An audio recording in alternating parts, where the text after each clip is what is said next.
Good morning, it's Ian Koniak, and today I got a doozy for you, and we are going to talk about the main reason why people lose deals, and that is this: no decision.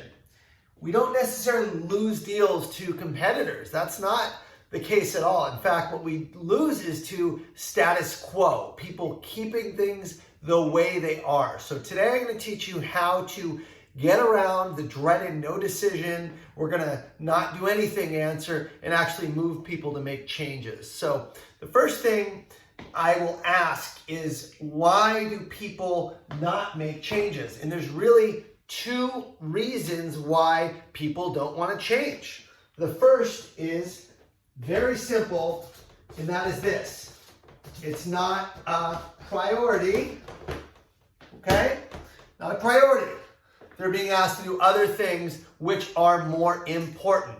And the second reason is no pain or consequence. In other words, if they don't change, nothing happens.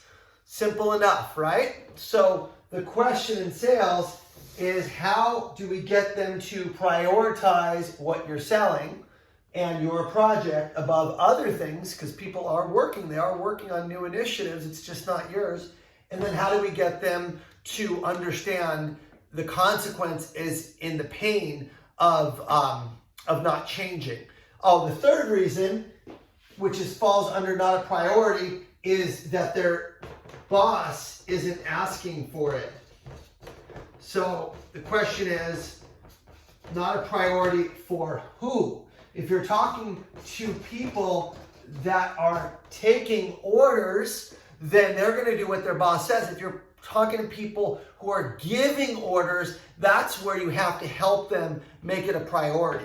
And so the way that you get around this is all in the questions you ask during discovery. And there's a few questions that I always try to ask. Number one is, why change?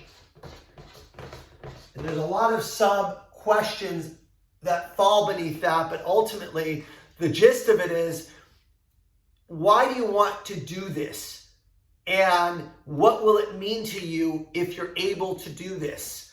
You know, what will it mean to you if you're able to improve collaboration in your business, if you're able to grow sales, if you're able to improve customer satisfaction, whatever it is that your product or service offers, right? You want to understand, why do you need to change? What happens if you don't change is the question.